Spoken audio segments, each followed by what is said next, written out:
Welcome everyone to episode 10 of Game Scoop Thursdays, where the direct lighting and summer solstice all depends on how to make your food perfect. I am Alex O'Connor. Joining me here today is Jeremy Jones. Hi there. Also joining us is Terence Thompson. What's going on, everybody? And unfortunately, she still does not have a nickname, Miss Jamie Dodd. Whatever. And our guest this week is a guy who you've heard us talk about multiple times, Jordan Hensley.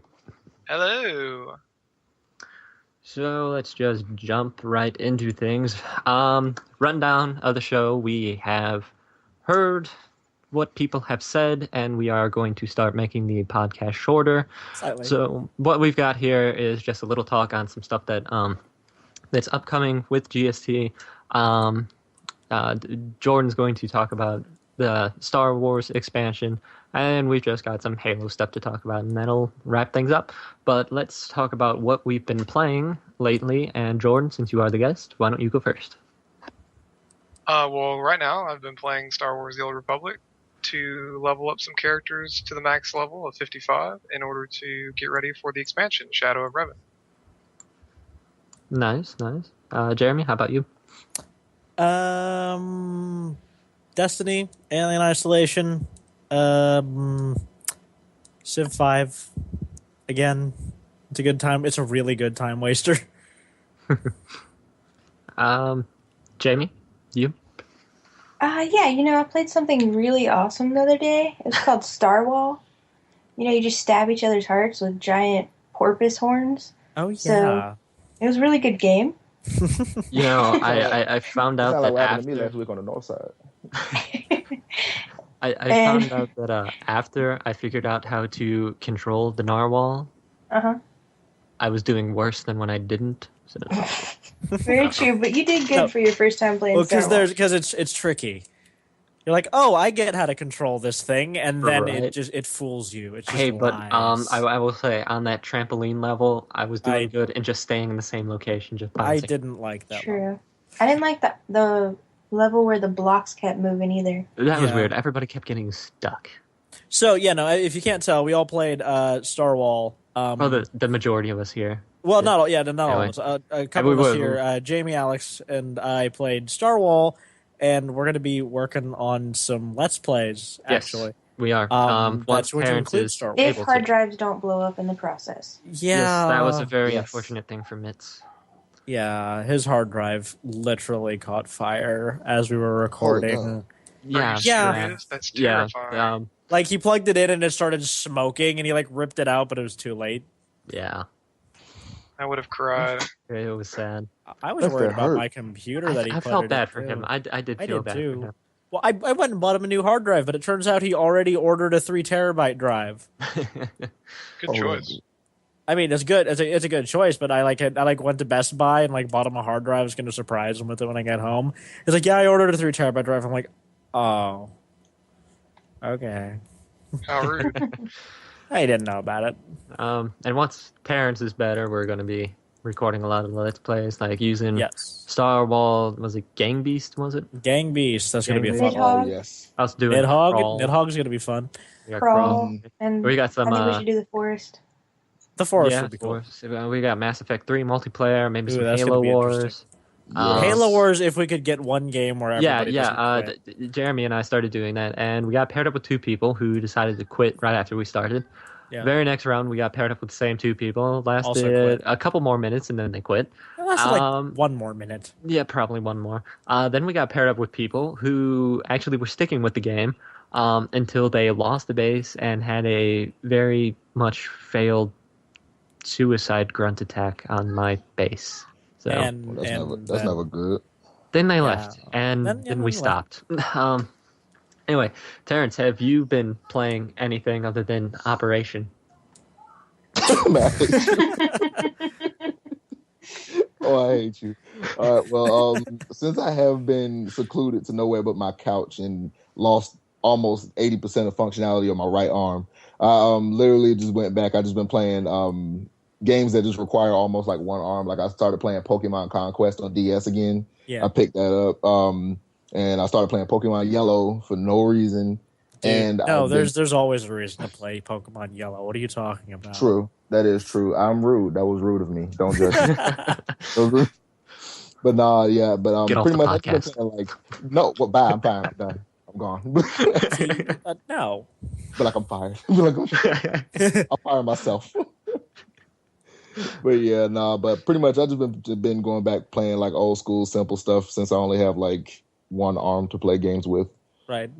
Probably shouldn't be trying to play them at all, but I You should go can't. back and play. You should go back and play Pong. I know, right? I'm gonna That do a is a let's play of possibility. Pong. Let's do a let's play of Pong. You should do that. I Set it to mean- like the hardest difficulty. I mean, I played Pokemon with one hand for quite a long time until the That's what I'm Game Boy saying. Advance came out, and then they released the Game Boy SP and allowed me to go back to playing how I used to. The Exactly. SP When was the SP such came a out, good, it was so such- good. That's what I mean, miss playing with. Very few of That's us it. had the privilege of owning two Game Boys and two different Pokemon games at the same time. And I Are you played them both kidding at me? the same time. Don't you very few me. I had a color. I had an original Game Boy, I had a color, I had an Advance, I had an SP. I had every game from first gen, second gen, and third gen. Well, you know, a few of the kids that lived around me could only afford one Game Boy and one game at a time. So Well, I mean, yeah. But my aunt stole my SP. Funny story. Well, dang. I know. I was. Do unexpected. you know how crushed I was? I don't even have a joke for that. Like I normally got a joke for everything, but I don't even want to be funny. I want to go find your aunt. Like that's rude. That's not nice. Why would she do that? Like That would be a very unexpected turn of events. Right? She's like, "Can I What? borrow it?" And I'm like, "Oh, okay." And then she like left for New York. Sounds like we need to. Everything got your Game Boy in her. That was the whole reason she visited. I promise. Sounds like we need to take a hunting trip to New York. Terrence, get the Impala. I'm gonna be looking like Sam and Dean up in here just rolling up. Well, actually, never mind. I won't go into supernatural details. Although your arm's probably in a sling, right? Oh yeah. I'm Okay, so you would be Sam from season 10. Anyway, let's see. I did some Halo Wars this week with Jeremy. Of course, Star Wall with the conglomeration of people that we had there.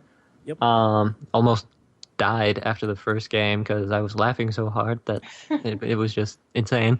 I think I played. I think I played some Shadow of Mordor. I think Destiny ended up in there at some point. I don't remember. I played Crawl a little bit last night just to get a feel for it before we do a Let's Play. And there was something. Oh yeah, Smash Brothers for the 3DS. Really been playing that. And I will just say this: I hate Bowser, but Peach is actually pretty good. No, Well, Peach is solid. Are you kidding? Like, She's a she's a monster. really She's a good monster. character. Yeah, That's rare to hear. I ended up getting the like my highest score Peach right is- now out of the characters I've beaten classic mode with is Peach. Peach's like butt blast thing that she does, the hacha, that thing has so much Hacha. priority. So much priority. It will just like don't know knock you out of hacha. anything. I don't care what you're doing. Hacha. Exactly. Or hit you with a freaking frying pan that has like no charge up time. bad. And it's always sad getting like hit with a frying pan when you're like Bowser or something. It just hits you with it and stops you. As long as Fox is still good, I will be excited to finally get it. Fox has Fox- always been the Fox characters have always been really good, except I will say in Project M. They fall like a ton of bricks in Project M and you can't recover. Yes, they do. That is so much true. Like they're really strong. You'll just die from sliding off the edge. Mm-hmm. Because as soon as they hit that edge, it's over. No, It's yeah, almost 'cause as bad. It's almost as bad as Little Max. Oh god. Yeah. It actually sounds about right. Now, Wolf has decent recovery in M, but Falco, nothing. Fox, nothing.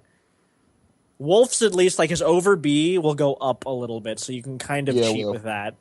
But Falco and Fox they just fall just too fast. I think they're like the heaviest characters in that game. That's terrifying.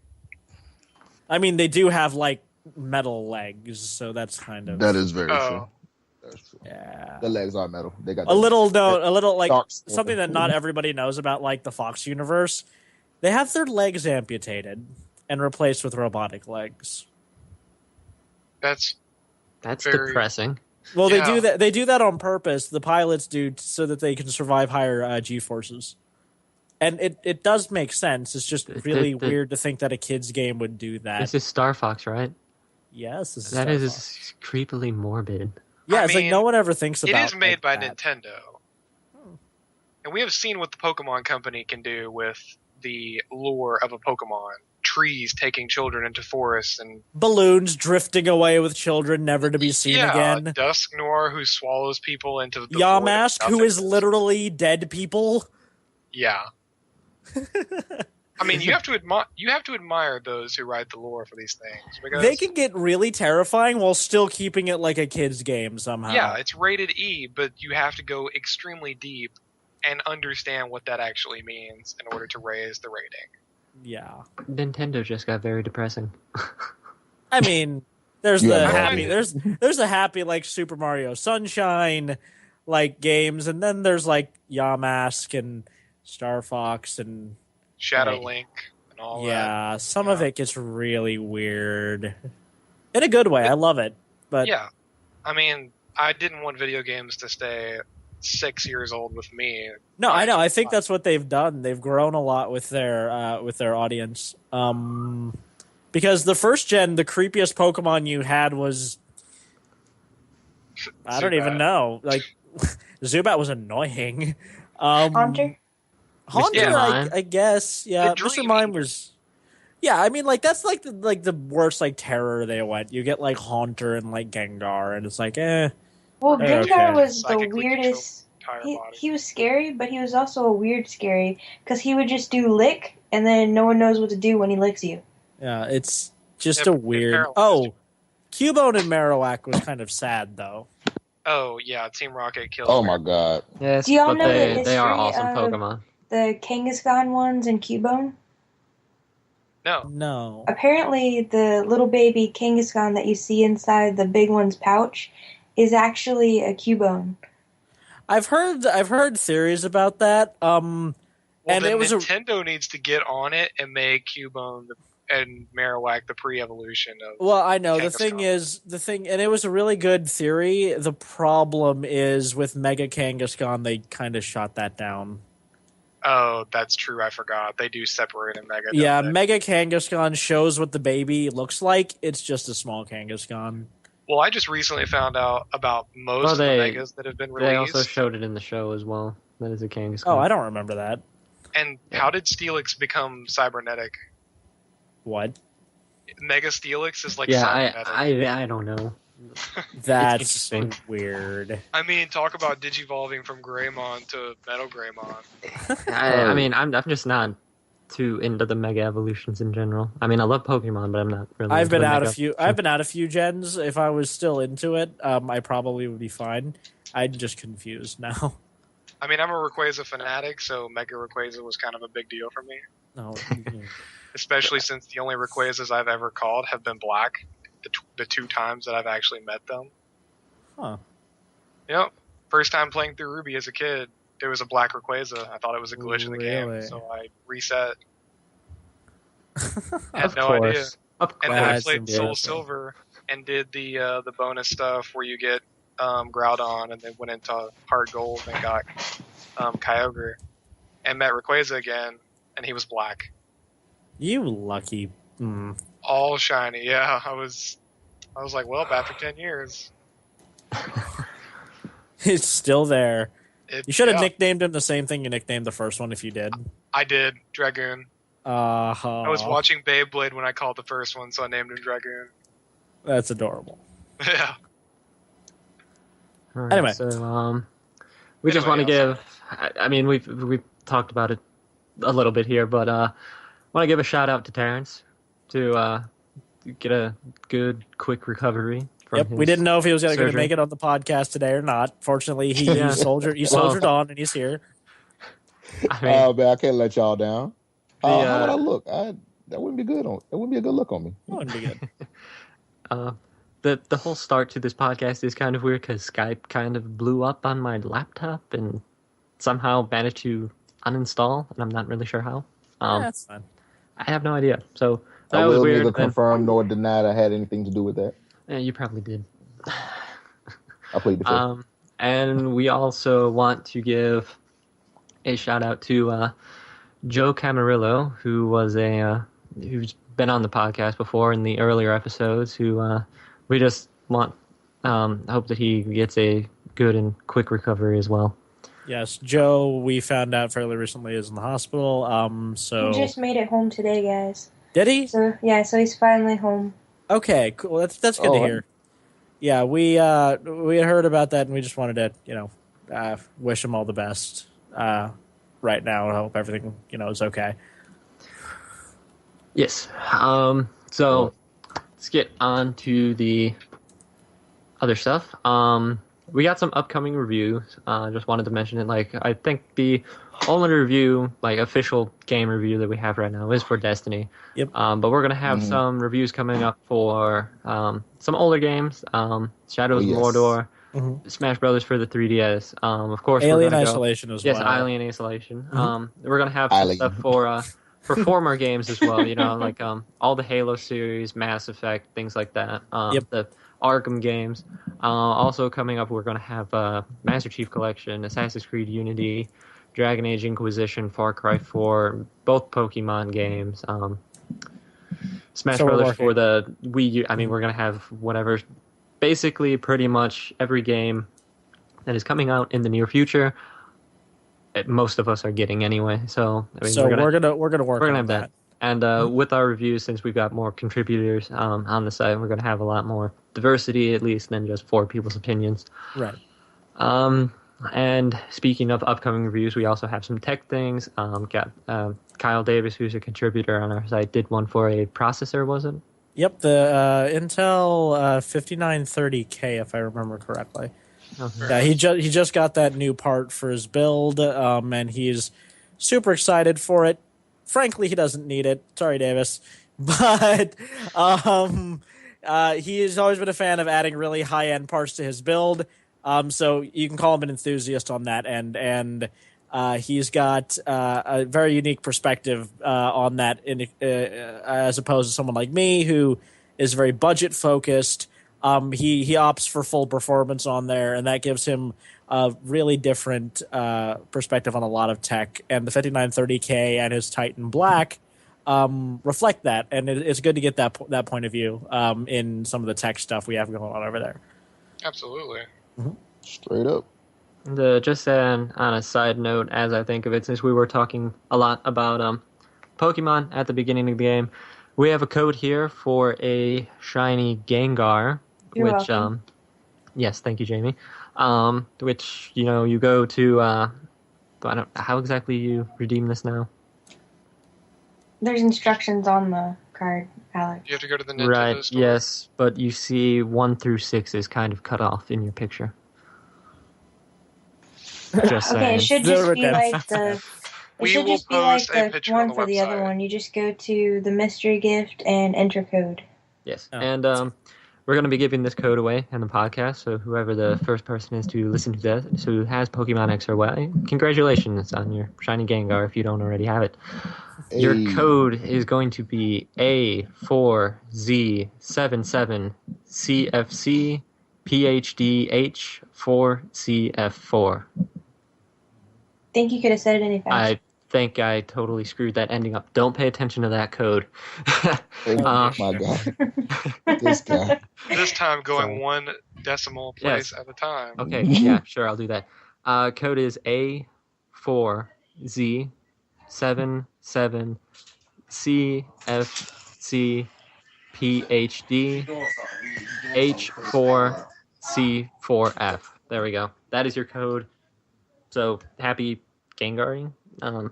Gengar. Thank you for the Yes. shiny Gengar. Yeah, okay, go ahead.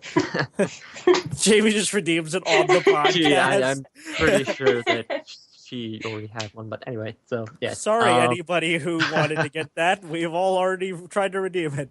No, we're kidding. We're kidding. It's still available. So whoever gets Yeah, that, it's still there. congratulations Whoever and gets it first. enjoy your Gengar. So anyway, speaking of the upcoming reviews and anything, Jeremy has a nice new shiny piece of equipment.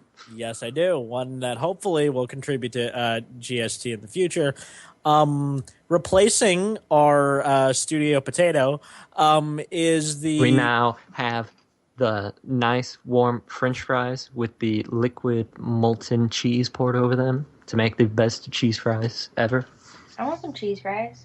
yes Cheese fries are delicious. cheese Right. fries, or otherwise known as the GoPro Hero 4 Black Edition. We're Wow. going to be trialing this out, and we are going to be using it for future some future unboxings and let's plays and things like that. Hopefully, in the future, so we'll be able to, give you a good representative view of our face instead of the grain that you've been getting so far. And we're going to keep this part secret, except for kind of saying something here. We are going to have probably the strangest camera comparison between Terrence's camera and Yes. Jeremy's new camera. You're going to be getting Coming a soon. review, and you're going to be getting a comparison. I think Terrence, what camera are you going to be using? I was actually going to use two cameras. I was going to see Okay. the difference between the camera that's on the LG G3 phone. Want to see exactly how well that stacks up against your new beautiful GoPro Hero that just happens to be the black edition. So, Okay. So we got will those be the, two. at least what they're going to be doing for the comparison is going to be probably the strangest camera comparison I've seen. So Exactly. I think it'll be very interesting to see how we tackle that. I see We've what you did set there, Terrence. some ground rules. But I think like as far as like lighting and composition goes, that's fair game. So Exactly. how we both handle that's going to be kind of fun. Yes, it'll be interesting to see. So, Get quite a few studio lights. Yes. Just for this. now that we have Jordan on the show, how about you talk a little bit about the Star Wars expansion coming up? All right. Well, the new Star Wars expansion is Shadow of Revan. It's an expansion based around a single set flashpoint. The boarding party in the Foundry, where you actually meet HK-47 and Revan once again after 300 years since KOTOR 1. The title of the quest line is called Forged Alliance. Part 1 is a mission where you visit Tython and Korriban, the starting planets of the Jedi and Sith characters. Part 2 takes you to the Selkath homeworld of Manan, also from the first KOTOR game. And finally, Rakata Prime, which is the homeworld of the Rakata themselves and the last known location of Revan himself before the events of the Old Republic. With this expansion, it'll increase the level cap from 55 to 60, and we'll see new enhancements and mods for our gear, as well as new operations and flashpoints for these level cap increases. There's also a special story mission for each general class. The Sith Inquisitor, the Sith Warrior, the Jedi Knight, Bounty Hunter, Smuggler, the Imperial Agent, and the other main classes. We don't yet know what those exclusive story missions will entail, but we only know there will be a single mission that will take you through all 5 levels. Also at this time, BioWare is giving us the option to level our characters extremely fast with 12 times the normal experience on class quests only. That is, if you pre-order by November 2nd, you will access this special feature, and you'll also gain 7 days early access play on December 2nd, when the actual experience ends. Now, while this experience is active, you do not have to do any other quest other than your class story mission. That way, you'll be able to experience the entire character's storyline with no pauses or breaks, or side missions to confuse you about what's going on, and level to 55 within, I think it's taken me 5 days, playing on and off.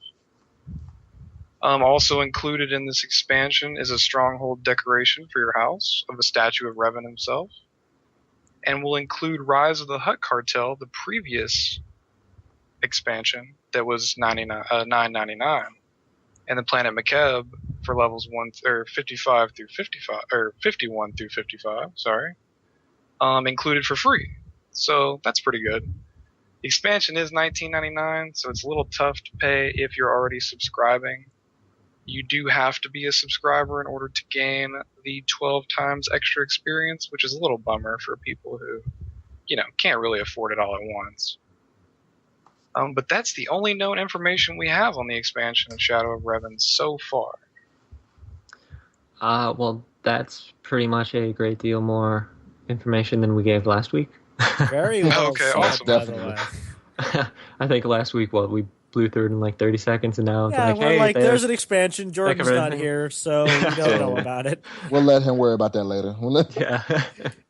Yeah, I'll keep up to date with it. I'm currently leveling an Imperial agent and a Sith warrior at the same time. And even if you can't make it on the podcast, pass the info along, and we'll try to do our best to articulate it. We will try. I will write you a very detailed email. Yes, please do. Nice. And just out of curiosity, what has been your favorite class, and what has been your least favorite class in SWTOR? Ooh, I have to say, out of the finished classes, the Imperial Agent has been my favorite. No spoilers for anybody who hasn't played it yet. It is one of the most in-depth story missions, and you should play it after quite a few of the others. It doesn't really matter what class story mission or what class you actually play to max level. The Imperial Agent's storyline will actually take names and events from other players' stories and other class stories and merge them in with it. So to me, awesome. it's my favorite. I have no issues with any of the story that's been given to me. My least favorite class, I would have to say the Sith Warrior. It was too expected. A lot of times I was saying, this will probably happen. And it did. Of course, being a Sith is one of my most favorite qualities of Star Wars, so that could just be me anticipating what should happen. So that's probably my least favorite. But the Smuggler and the Trooper are very close. Go figure. When I was playing it, Smuggler was my favorite that I played. Go figure. Oh, really? Oh, that's good. I like the Smuggler. All right, well, thank you for all of that, and we'll just go into our Halo news here, which Halo Spartan Strike was announced, which it is not a direct sequel to Spartan Assault, although 343 has said that they listened to a lot of what fans said about what they didn't like about Spartan Assault, and they're fixing it in Spartan Strike. Mm-hmm. So I think Spartan Strike, and I always get this one confused, I think it's December 12th that it will be releasing, and it will be $5.99 is what they said. And it'll be available on Windows 8 platforms. It's not currently talked about coming to the Xbox One yet, and I highly doubt it would make it onto the 360, but you never know. Now, is that PC? Now, is that like Windows 8 PC as well? I forget if you can buy that on the Windows Store or not. Yes, or is it just because Windows... I do have Spartan Assault on my laptop as well as my Surface. So, well, then I might as well download that eventually. Hey, we can give that a review. Should be coming out on that. iOS and Android probably won't ever happen. Well, because Microsoft, right? And I don't really blame them. I mean, I fully expect at least an Xbox One launch, probably within one would 3 or 4 months after release. So I fully expect that. And it also introduces, you're able to use the Warthog in this one. And it's also introducing a new vehicle, the Kestrel VTOL. So that'll be in there. It looked really cool. The Kestrel sounds familiar. I feel like it's been mentioned in lore before. I think it has because Logan, who was on our show last week and some point before that as well, and will be on our show all throughout Halo month, he mentioned something about that it took 13 years to actually make it into the game. So I guess it's been mentioned before, maybe in a book or something, but now it's finally getting its spotlight. Screen time. Which means it might end up in Halo 5. You never know. Yeah, we'll see. Because, I mean, hey, they took the Mongoose and they attached guns onto it, and that'll be in Halo 2 Anniversary. So that's the Gun Goose. And also they with some gameplay videos that they showed for Halo 2 Anniversary and Halo 2 in general and Combat Evolved, they showed the Hornet on I think it was Bloodline, which is Halo 2 Anniversary's remake of Coagulation, which is the remake of the original Blood Gulch. And it showed the Hornet on there. Using AKA most remade map in the world. Yeah, just a little bit. But we didn't know if if it would have rockets or not. And I guess since then, Logan has told us that it will still have its missiles. So that's cool. That'll be fun. That's terrifying. Hopefully they've nerfed them or something, because those things were too good. No idea. It'll be interesting. It'll be cool to have the Banshee Hornet dynamic back. Yes, I missed that in Halo 4. There was nothing else to tangle with in the Banshee, and it was just unfortunate. I think the only real vehicle threat was the and I just forgot the name of it. The mech suit. Oh, the Mantis. Mantis, yes. So I think that was the only real threat. But I mean, Spartan Strike coming out $6. It's worth a buy. Yeah, I think so. They announced campaign leaderboards for the Master Chief Collection. What this will let you do is compete against your friends to see who has the faster finish time for a level and who can get the highest campaign score. Yes, that's going to be fun. Yeah, that'll be fun. They also talked about the Halo 2 Anniversary soundtrack. They actually released the full track, which is called Gungener Mix, which is the basically Halo 2 Anniversary's theme, and it was Mjolnir Mix back in the Halo 2 original soundtrack. I think everyone remembers the Mjolnir Mix. They've got to. They have to. That was that was amazing. So, I mean, it sounds awesome. It brought me right back to 2004 when I was listening to it. Just going through, they released a couple. They released 5 samples of some tracks, and just listening to all of those, it just reminds you of your first experience playing Halo 2 back in 2004. That's what I'm wanting from the Master Chief Collection. Yes. I mean, they did a great job in remaking Combat Evolved's soundtrack for Anniversary, especially since they had no original sheet music from the first Halo soundtrack, so they had to recreate it just by ear with that soundtrack. But I guess Halo 2, they probably had the sheet music for it. So I mean, it sounds really good. And what's cool this time around, I don't think it happened in Combat Evolved Anniversary, but at least here, if you're playing the Halo 2 Anniversary, at least when you press the button to switch graphics between Anniversary and Classic, it will actually change the soundtrack as well. That's interesting. It didn't do that in Halo 1 Anniversary. Oh, okay. It was just the graphics. Okay. Yep. So, I mean, that's really cool to have that. I mean, not only do you get the original Halo 2 if you click the button, but you also get Martin O'Donnell's fabulous score, along with Michael Salvatore, which we were talking about. That's amazing. Yes, we were talking a little bit about them before. Made my night better.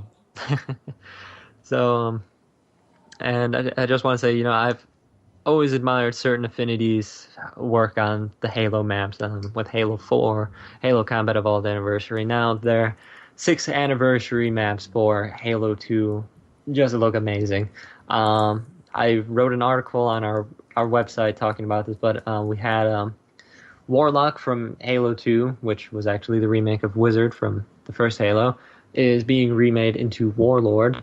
And this map, I mean, it changed a lot. They do have a giant tree on top of the map, which kind of looks like one of the trees, I think it's Godswood from Game of Thrones. Kind of reminiscent of that. And just walking, I mean, just when they were showing the gameplay on it and everything, it's just, I mean, there are leaves blowing as you're walking through the multiplayer map. So I just thought that was amazing. Yeah. It just looks awesome. And they've added the Sentinel Beam kind of as the power weapon, because they were saying that it didn't feel right having a rocket launcher or an energy sword on Warlord, so that they put the Sentinel Beam in there, and the Sentinel Beam is receiving an upgrade in Halo 2 Anniversary, because it wasn't all too powerful in multiplayer, at least before, so it's receiving an upgrade here. The Sentinel Beam was like, it did a lot of damage, if I remember correctly. It just was really hard to use. You had to stay in constant connection with someone to kill like them. it killed faster than most guns, but it had no give to it. Like, you Right. had to be on them the entire time. They did say that, of course, once someone has it, you'll kind of know that someone has it because, I mean, it's a giant beam being shot across the map. It's a laser beam pointing to their face. Pretty like much. the focus rifle. It's like, you know where they are. Yeah. So we actually got some questions over on Twitter kind of earlier in the week, to which Jeremy and I replied to. And I'm not entirely sure, but I believe this guy may have thought that I was related to Frank O'Connor, the franchise development director for Halo. Oh wow. To which I am not. So, Sorry. I mean, I only think that because he ended up tagging Frank O'Connor along with me and IGN in a post. So, That's great. yeah, he was just asking if in the MCC if Combat Evolved would run PC netcode or console netcode, which Okay. And you then replied with the correct answer. no, we replied. We went and said since I asked Jeremy and we were like, As far as it's I'm the console. aware, it's going to be running the same stuff. That it's going to be taken care of with the Xbox treatment, not the PC treatment. On there, because the PC treatment, yeah. If anybody played Halo on PC, they will know that it was buggy and twitchy, and overall not the best experience. But then again, it wasn't really designed for super intense online multiplayer to begin with. But if I'm not mistaken, it's going to be getting the same treatment as the other games in the series, and leveling the playing field and making everything a little more fair and a little less buggy. Yeah, I think his main concern was the Combat Evolved pistol. Yeah. He's talking about something about lead your shots, but Well, I it just depends gotta on say, what at he's least, talking about. yeah, I have to say, at least from what he was saying, granted it is Twitter and you're only allowed 140 characters. True. Please do not leave out words that will greatly make more sense in what you are asking. If he's talking about hit scan, do you know if Halo 1 Anniversary is going to be hit scan or if it's going to be the same it was in Halo 3? I'm just going to say this. Whatever it was in Combat Evolved in 2001 is going to be exactly the same here, because the gameplay in Combat Evolved Anniversary didn't change at all. All that they did was just give it the graphics overlay. So gameplay-wise, just whatever it was in Halo 1, it'll be the same here. Well, because Makes sense. So I can Halo pretty 1 much say. Anniversary's multiplayer, they basically just threw Reach skins on it Yeah, and gave it that was Reach Reach. mechanics. Like that was all that was. Like it used Reach's matchmaking assets, if I remember correctly. So, that's Probably. significantly different from obviously Halo 1. Yeah, I would say so, because, I mean, even if you're in the... even if you have the Combat Evolved game disc in your 360, and you go to select multiplayer, it'll take you to a screen that's very similar to Reach's multiplayer. Yeah, but you just don't have access to all the other Halo Reach Right. playlists. You'll just have Anniversary. But then if you put, the Reach game disc in, you'll see right there Anniversary playlist and all that good stuff. Yeah. So we'll do our due diligence on that, and we'll double check and see if we can find any info on it. But that's what we've got right now. Because I have a hard time believing they would just say, "Hey, remember Halo 1 on PC? Have that again." I feel like that's not what they're doing. Because it is intended to be a full remake of it, and with that, they're not intending to keep the exact same bugginess, especially with vehicles, that was in place in Halo 1, but updating it to the more modern standards for Halo. We help. Yeah, I agree. I'm just looking forward to it. I mean, Yeah. I love Halo, and I'm just really looking forward to it. I'm not the guy who really notices changes in gameplay that well. I mean, I do if it's like greatly changed, but like from Combat Evolved and Combat Evolved Anniversary, I noticed no difference. So it'll be interesting to see here.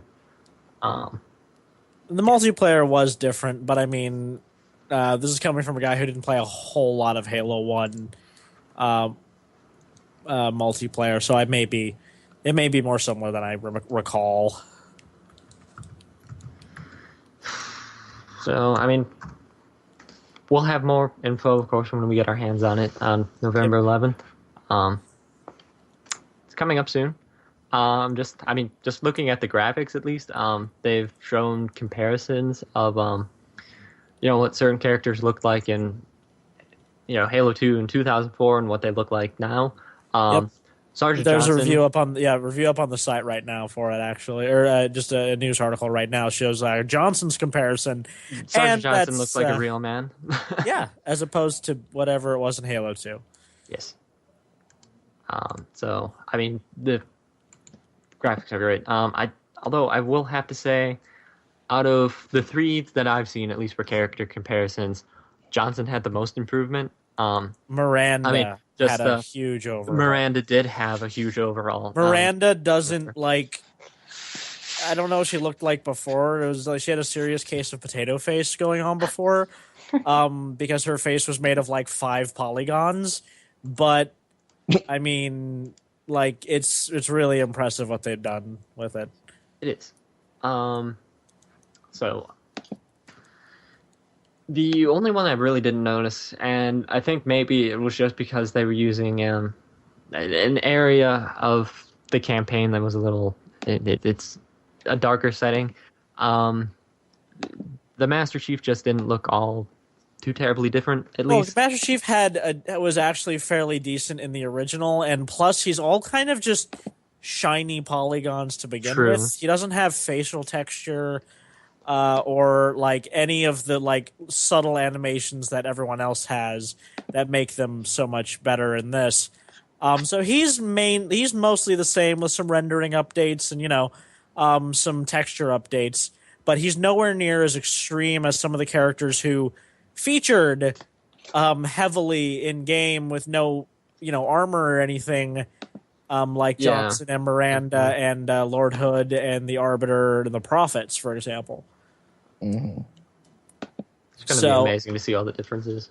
Oh yeah, I'll keep saying that, but no, it's just great. Also, something interesting that Logan, maybe we were actually talking about this morning, is that he's heard some rumors that there might be additional cutscenes in between games. Oh, don't say that. He's saying that there might be some cutscenes. He told between me 1 and 2 and 2 and 3. His exact text was also some interesting theories involving a new cutscene, either between 2 and 3 or 3 and 4 or both. I mean, yeah. I mean, maybe if they just added to the story a little more or something like that. I don't think it'd be fair to change, because one of the big things about it was that you can switch and the cutscenes would be different too. I don't think it'd be fair to the original to add additional cutscenes in game. Yeah, but I like the idea of adding them afterwards. We had started mentioning that it would probably be more. At least for me personally, I'd like to see something that's like this. Maybe more of what Halo 4 did with their prologue and epilogue.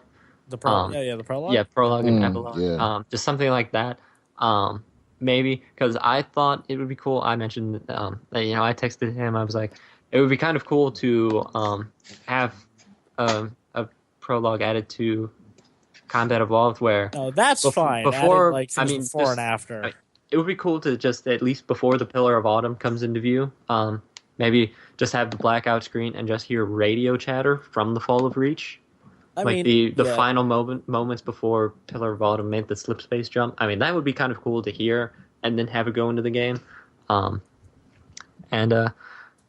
had started mentioning how maybe cutscenes would be slightly different, although I think as he mentioned that it was probably just for cinematic trailer purposes, because I don't think they're actually going to change the whole scene of how Chief blows up the Covenant cruiser.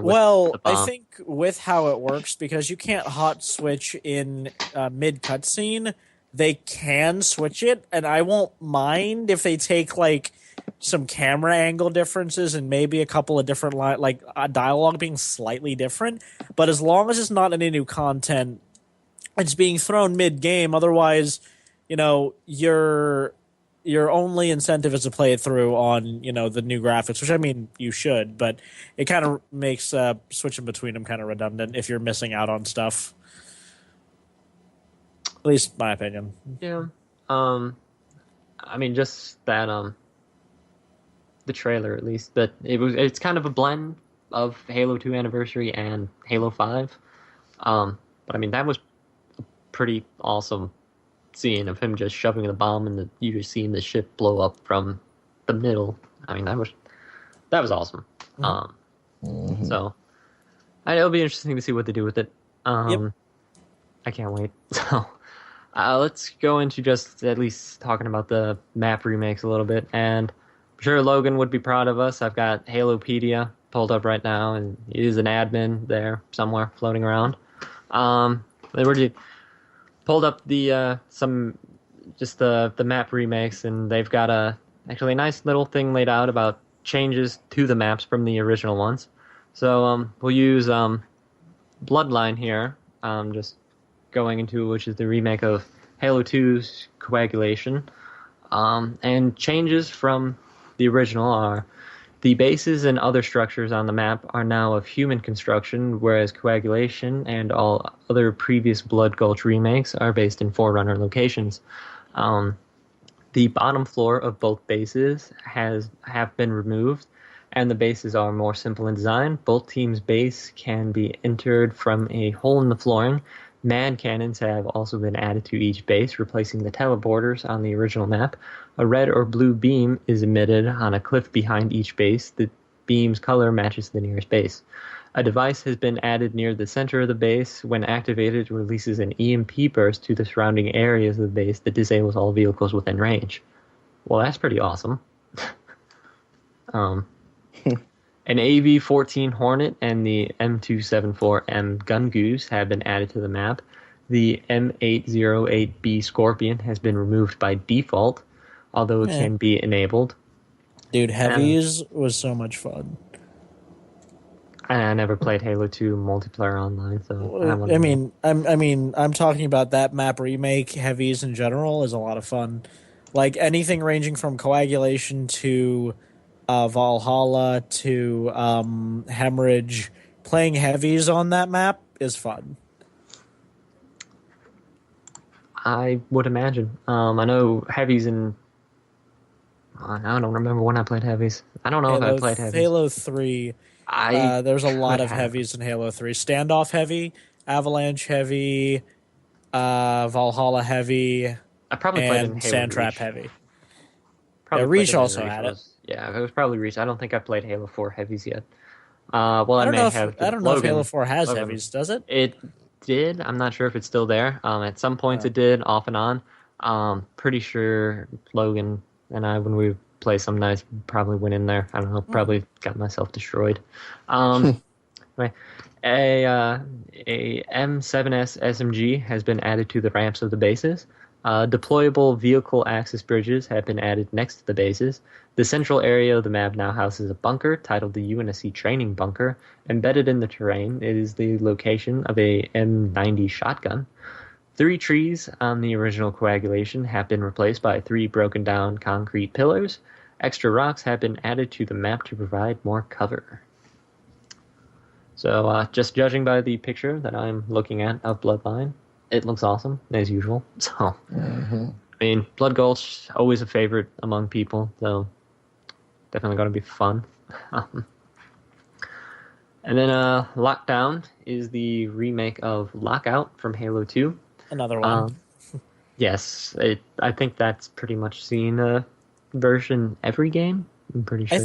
I forget. Okay, I'm sorry, but Halo Reach had oh my god, what was it called? I forget what they called their version of Lockout, but Halo 3 had Blackout, right? I think so. Halo 3 had Blackout and Station 9. Yes. Which one of them just was very dark and closed off some sections? Halo Reach's version, I think they made one and it was just kind of floating in Forge World. I hated that thoroughly. Yeah. I despised that map with a passion. Blackout was one of my favorite maps. And Lockout was one of my favorite maps. The Reach version, and I love almost everything else they've done except for their Blackout remake and Paradiso. The two maps in Reach that I could not stand. Out of all the different variations of Lockout, the original has been my favorite. I haven't really liked any of the remakes. I loved Blackout because it was a very faithful remake. Okay, yeah, Blackout was pretty good. That would probably be my second favorite of the group, but I mean, to me at least, nothing has beat the original Lockout. So maybe Lockdown will. But we'll see. Changes to the map. The landing in the middle junction of the elbow, the long walkway connecting the gravity lift to the sniper tower, is now wider and has an extra piece of cover to protect from fire from the sniper tower. The extra cover can be disabled in Forge. As a new dynamic feature, 3 ice... Oh yeah, this one. Stalactites have been added to the ceiling of the map over 3 key locations: the sniper tower, the glass skylight in the center plaza, and the battle rifle tower. These stalactites can be shot and dropped on the map in order to combat entrenched enemies. Like most of the major additions in the new maps, this feature can be disabled via Forge. Ooh, that's neat. That means does it mean I can place stalactites everywhere? Please tell me that's a thing. Please tell me I can do that. Why not? No, I don't think so. I think at least, unless they add it as actual things, I think it's at least talking about those 3 in They've specific. never had toggleable options before. Does that mean they're going to have them here? Well, kind of, because each of the new maps, they've said at least for Halo 2 Anniversary, are going to have a new dynamic. The new dynamics are interesting. It's just like I said before, unless they're changing something about the Forge, which I haven't heard any word about, they've never had like individually like map-wide toggles before. No. Like you normally can't do that. Normally it's by placing an item. So either A, they've added map-wide toggles, which is interesting, or B, I'm going to be able to place stalactites everywhere, which is also going to be fun. And if it's not an option here, who knows? Halo 5 could have the option. I want to play stalactites. I'm going to be writing a letter demanding that I can play stalactites immediately. I am a if man it's not available in America, and I want stalactites. Yeah, it's like there's one feature I think you're missing with Anniversary, and it's the ability to place more stalactites. I want to just bank a map that has 50 stalactites and like. And that's the game. You just duck the stalactite. So the last change they have listed here is the glass skylight located in the center of the map is now breakable. In its default form, the glass can take significant damage before breaking, although the stalactite positioned overhead will break the glass instantly and will eventually return to its unbroken state. The glass's properties can also be edited in Forge, allowing players to make it unbreakable if they choose. Wow, maybe. That ties in exactly to what you just said. Maybe. Okay, what it could be is it could just be a pre-placed map object that you can't delete, but can change the settings for. And you like it might not be a placeable object. It might be something that's just there by default. They haven't had that in the past, but like think for example like a shield door that you can toggle on and off.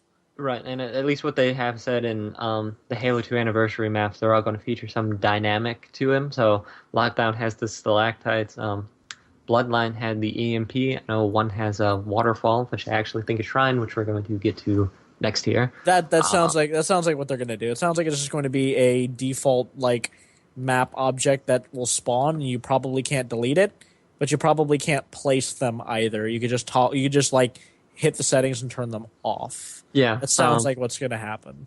It is right here, actually. It is Shrine, which is the remake of Sanctuary.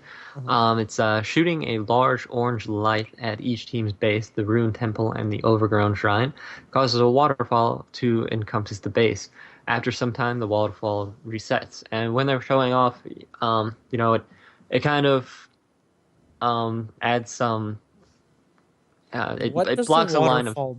do? It blocks a line of sight. Oh, okay, that it makes sense. cuts off one of the entrances to the base. Well, it doesn't cut it off. I mean, you can go through it, but at the same time, I think the whole point of it is that once the waterfall is going, you can't see the other side. Exactly. It makes it So- much riskier for you to just barge through. Once you go through, you're not going to know what's waiting for you on the other side. Well, that's Um, cool.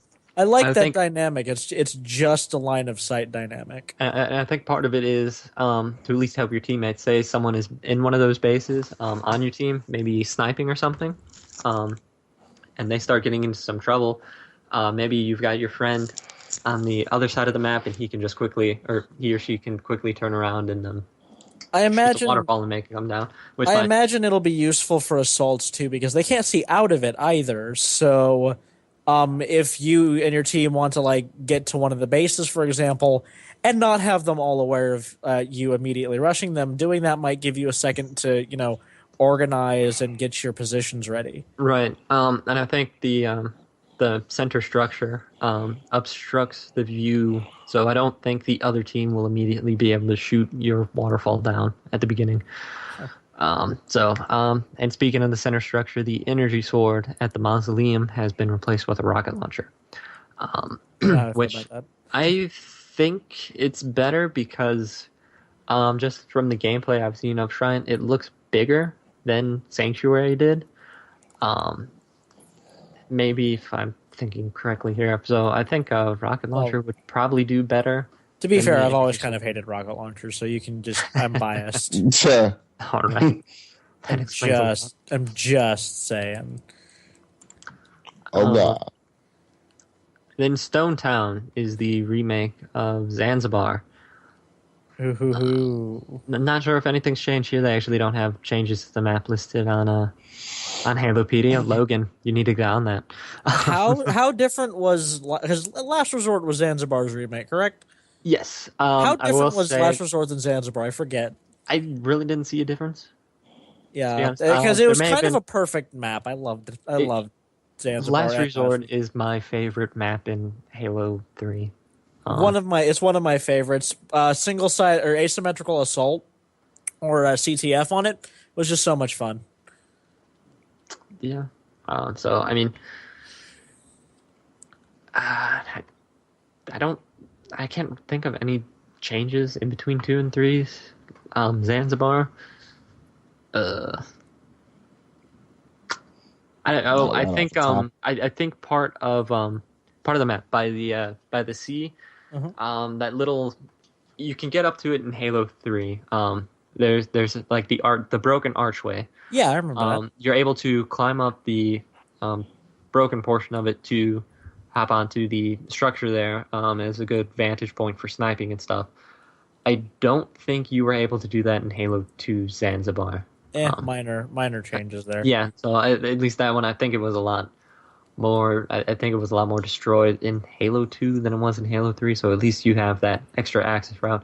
I could be mistaken completely, which, yeah. So I don't remember exactly. So it'll be interesting to see. That's definitely something that we could actually do before the podcast or after the podcast, and just put it in as the post show and just We'll take a look. looking to see if I was completely wrong or not. So, talked a little bit about Warlord earlier, which is Warlock's remake. So the changes to it is while Warlord retains Warlock's basic aesthetic design of overgrown Forerunner stone ruins, the central spire of the map now projects a beam of energy up to the sky. The beam and the playable area of the map are surrounded by a vortex of clouds and lightning. Assorted Forerunner symbols are engraved on the stone walls. The bases are more prominently color-coded with team-colored lights and gravity lifts. The red and blue bases also feature distinct symbols, which, now that I think of it, the commentary they had when they were showing the Warlord map on IGN's video, it was kind of funny because I think Ryan McCaffrey asked him if what the symbols meant, and Max Haberman was like, archaeologists will debate that. So it was just kind of funny hearing that while I'm watching it. So you're going to see those scattered about the map. Pieces of cover have been added to the passageways between the bases and the 4 raised platforms around the center of the map. These added features also allow players to jump to the bases. Similar structures are also found on the other side of the platforms, beside the ramps that serve as the primary means of access to the top.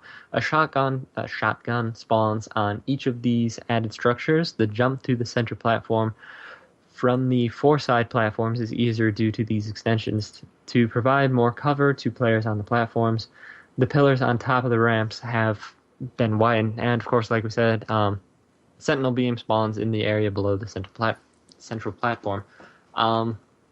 Just going through playing on Wizard and Warlock, I definitely preferred Warlock over Wizard. Cool thing that was in Warlock, just walking around the map, you could kind of hear noises. You could hear bats, what sounded like bats almost, and you could also hear like some creature noises, which I assume would be the Flood, since it was Delta Halo basically. So I assume it was the Flood that you could hear. So I mean, it'll be cool to hear to see if that actually carries over into Halo 2 Anniversary, which I'm sure will, along with the moving leaves and the giant tree, which is awesome. Now moving on to the last remake, it is, let's see, Zenith, which is the remake of Ascension. And Zenith will feature a large energy shield in the center of the map, triggered by any of the 3 switches around the map's outskirts. I actually showed this. It encompasses the entire central kind of like triangle spire that would rotate.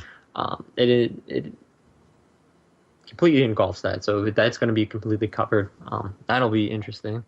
The sky bridge from the Banshee platform to the sniper tower is now wider and has additional horizontal and vertical cover against fire from the tower. The middle of the bridge also has an added platform structure. The map has received significant visual changes. Whereas the original map was located atop a fixed plateau, Zenith is based on an island of rock floating high above the surface of a rotating Halo installation, surrounded by similar floating rock formations. Ascension's foggy and clouded atmosphere has also been replaced with almost fully clear skies, allowing unimpeded visibility to the Halo ring, which is rendered to scale. That's going to be cool.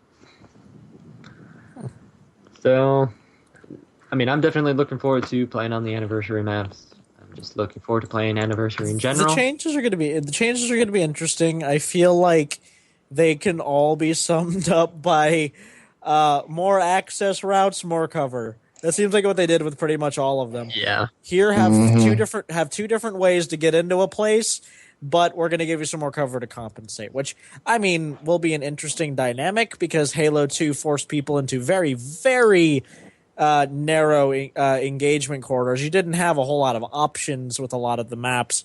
But it'll be interesting to see how it'll play now that you're kind of, forced to pick different routes on there. I will say, just doing the research for an article I'm in the process of writing for the website, since the Master Chief Collection will have multiplayer for all the maps, I will say probably the most annoying map to play on will be Sharon TL34 from Halo Combat Evolved, which, as I describe it, it is a game of teleports. Yep, I think we talked about this in the last podcast slightly. We may have.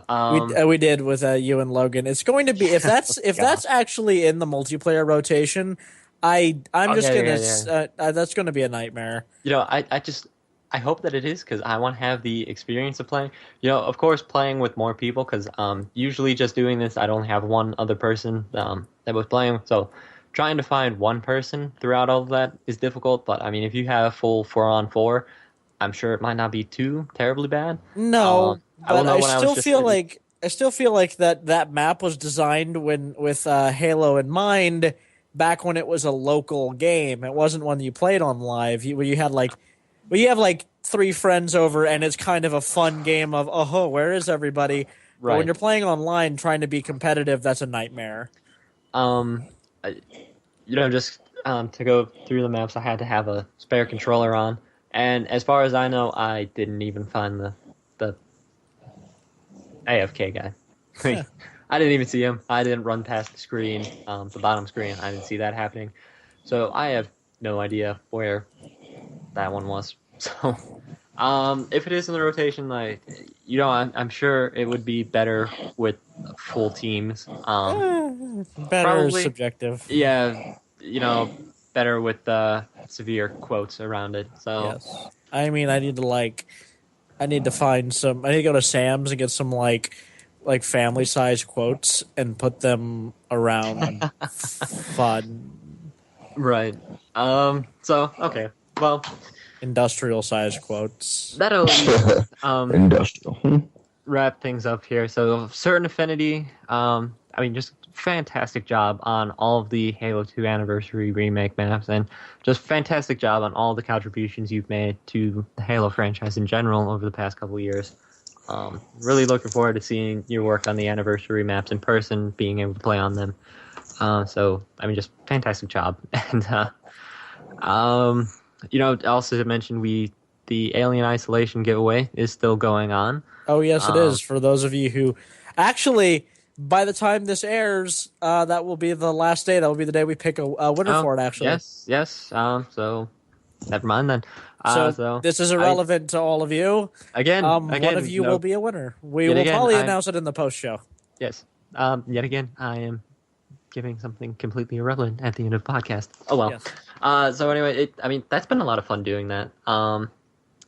And we've got. Should we just go ahead and announce the next giveaway? Yeah, actually, because this will post right at the end of the Okay, this one actually is relevant.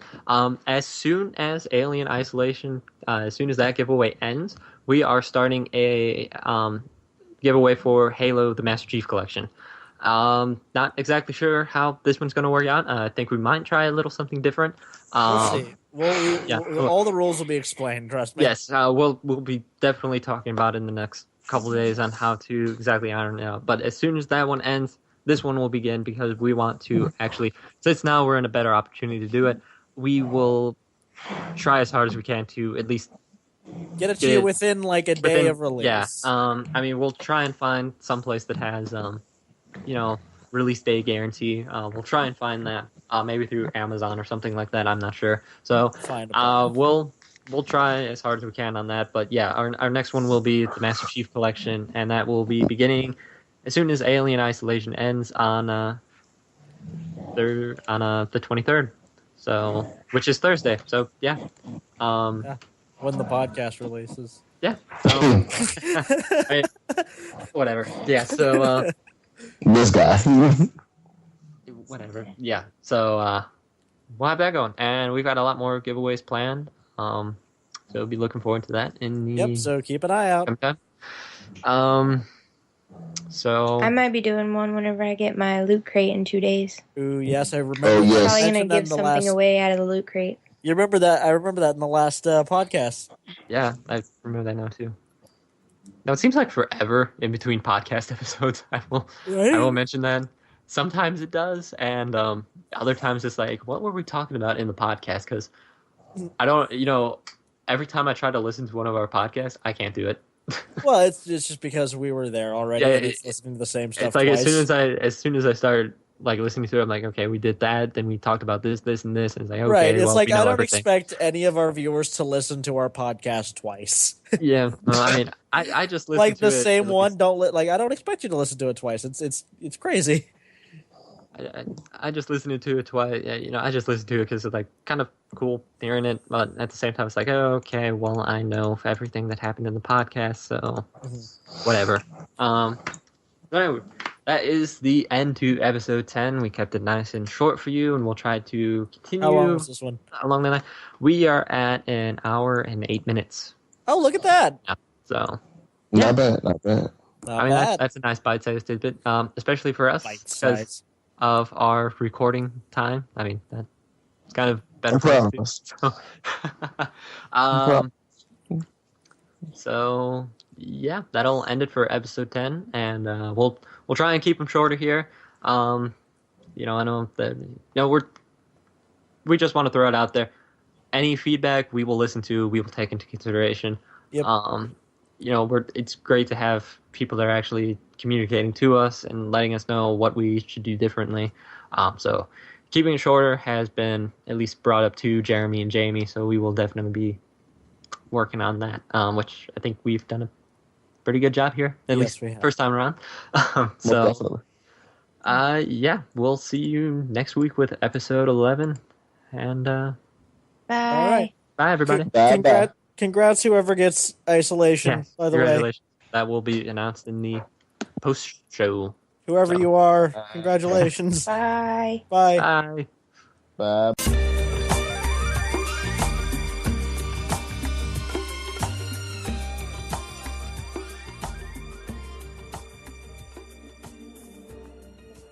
What's up, everyone? Alex O'Connor here with the post-show for episode 10.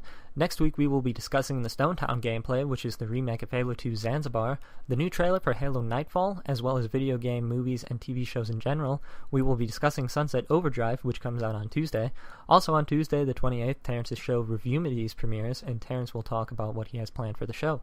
Full details for our Master Chief Collection giveaway will be linked in the video description if you are listening on YouTube, and will also be linked to the page if you are listening on the website. We would like to congratulate Special Agent Smith from Twitter, who won our first monthly giveaway, which was Alien Isolation. We look forward to bringing you episode 11 next week.